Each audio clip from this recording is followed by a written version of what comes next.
Thank you, Dr. V. Shivasan. Thank you, sir. Thank you for माननीय श्री मनोज कुमार झा जी। शुक्रिया। 5 minute. शुक्रिया उपसभापति महोदय। जब आप 5 मिनट या 3 मिनट कहते हैं तो लगता है जैसे फांसी देने से पहले अंतिम इच्छा पूछी जा रही है।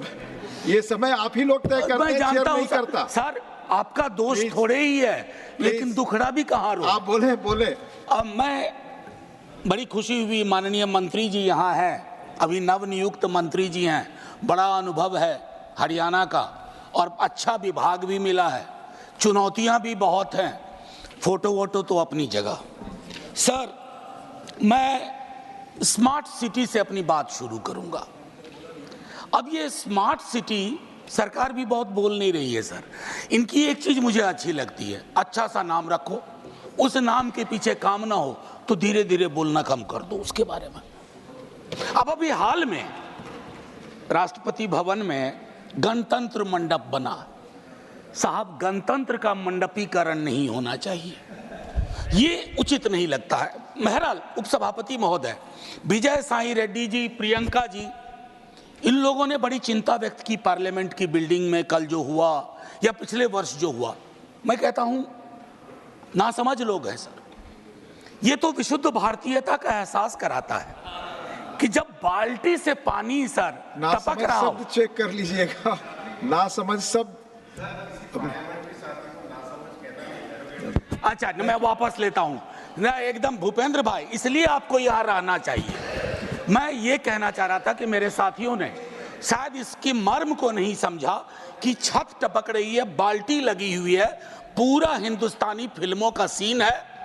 मैं इसलिए उसके लिए शिकायत ही नहीं करूंगा, बस शिकायत नहीं करूंगा।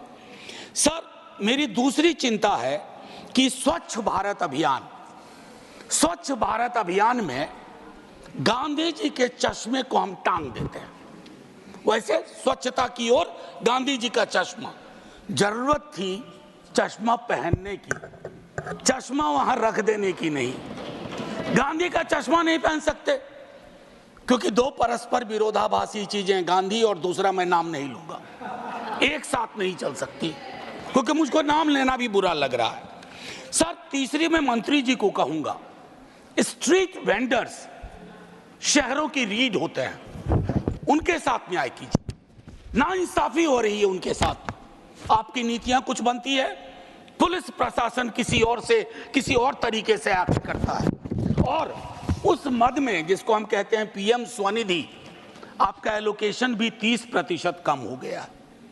तो मैं आपसे आग्रह करूंगा उसको देखिए।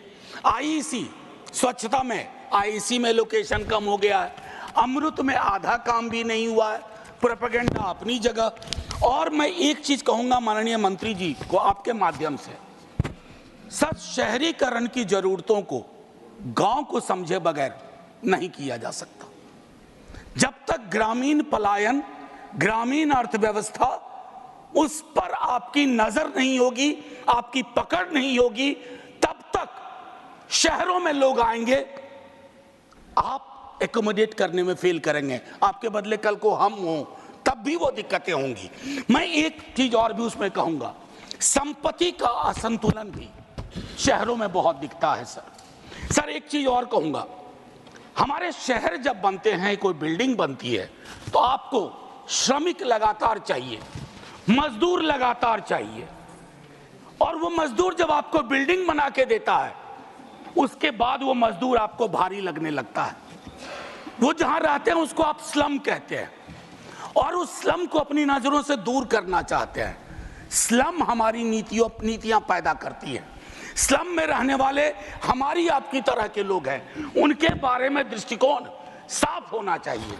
और ये सैटेलाइट मेट्रोपोलिस नहीं कि एक स्लम रिहैबिलिटेशन किया, दिल्ली से 40 किलोमीटर दूर जाके रख दिया। कैसे काम करेंगे, कैसे रोजगार चलेगा? तो ये चीजें, सीवर ड्रेनेज के बारे में कई साथी बोल चुके हैं। मुझे तो अक्सर याद आता है विद्यार्थी जीवन में हड़प्पा मोहनजोदड़ो की ड्रेनेज सिस्टम की तारीफ सुनता था। सर, अगर टाइम मशीन हो तो वापस चला जाए, वो ज्यादा बेहतर था। मैं और एक आखिरी चीज करूंगा सर, आजादी के बाद अपने देश में multi caste multi community housing society बननी शुरू हुई थी सर।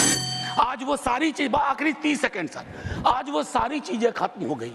जातियों के नाम पर हाउसिंग सोसाइटी है, समुदायों के नाम पर हाउसिंग सोसाइटी है, और कुछ समुदाय के लोग किसी भी सोसाइटी में नहीं रह सकते। ये हमारी राजनीति और नीति ने तय कर दिया है। शुक्रिया सर, जय हिंद। श्रीमती जया अमिताभ बच्चन।